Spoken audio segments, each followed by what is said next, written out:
Hello, everybody, and welcome to Draft Meta Update, the weekly show where I break down all the changes in the Midnight Hunt draft meta so you know what to do going into the fresh week of drafts. Before I dive in, I want to remind you that if you enjoy this video, be sure to hit that thumbs up button, subscribe to the channel, and comment below with your questions, thoughts, and feedback, as well as suggestions for future episodes of Draft Meta Update. In this episode, we will be covering the format news, the meta market, and some of Nicolai's sleepers. Starting off with the format news, Blue is back. It is official. Blue is reigning the roost here in Midnight Hunt, bouncing back from a disappointing performance in Adventures in the Forgotten Realms. Organ Hoarder is the best common in the set and a card that you should be taking almost every time you see it because it is better than most of the rares and uncommons in the set. It is absolutely fantastic and a card that is worth playing as many copies as you can get your hands on. Revenge of the Drowned is also a top-notch common, and there are tons of blue commons that make blue worth drafting, so get those blue decks rolling. It's time to bring back blue after a disappointing performance in the previous set. So don't be biased because of past performances. It is time for the present, and blue is the future. Next up is Blue-White, the key to fighting the blue-black menace, fighting zombies with spirit.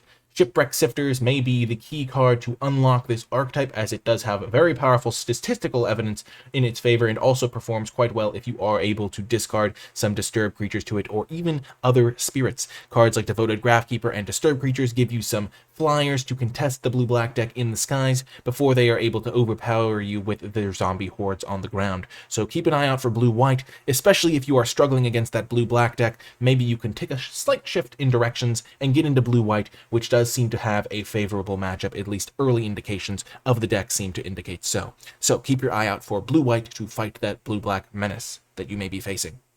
And then finally in the format news, are your windows secure? Make sure that you hire some security because there are some scary stick fingers tapping at that window. And in the blue-green archetype, it looks like tapping at the window may have found a home in the format, at least according to episode 616 of Limited Resources. If you want more information, be sure to listen to that episode. But in it, they detail that tapping at the windows may be the key to the blue-green self-mill archetype, and so we'll be keeping our eyes on that situation as it develops. I do not have as much personal experience with the card, but I will be giving it a shot when the opportunity presents itself, and I will be reporting back to you on my findings soon.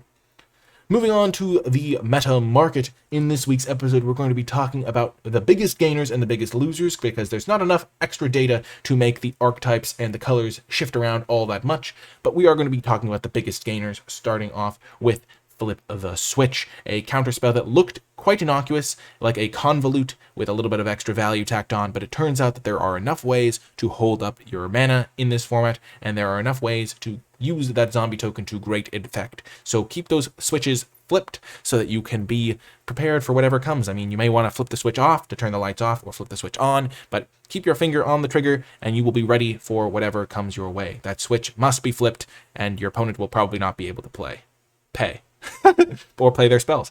Next up is Ecstatic Awakener, a card that is absolutely fantastic in the format. It looks a little bit small, it looks a little bit dinky, but you should be ecstatic to put this card in your deck as it awakens your deck to get more wins.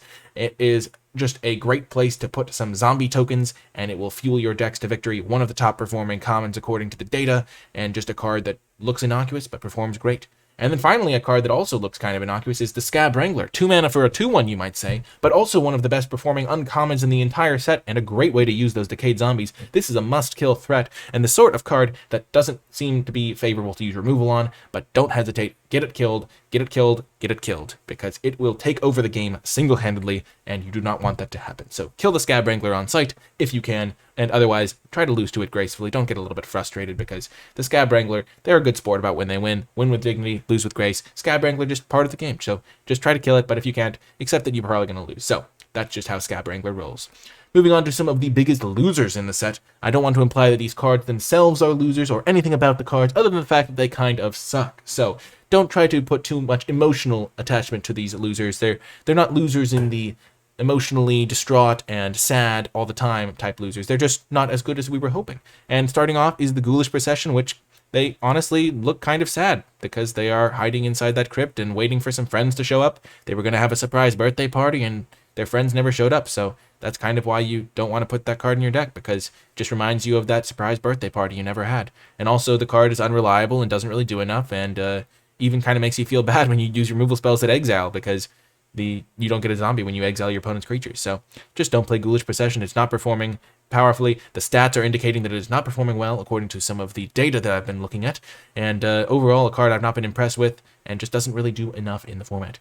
Another card that has not really been performing well is Path to the Festival. I see that we've got a party theme here. I'm not trying to imply that parties are losers. I'm just implying that these party-themed cards are losers. And going to the festival is not really where you want to be in Midnight Hunt. The festival is a bit too slow. The festival is just not popping. And the flashback on the festival, like remembering the festival, doesn't really inspire confidence. It's like, well, flashback my mind to with that festival that we had. I mean, it wasn't that great. We cast it for 3 mana.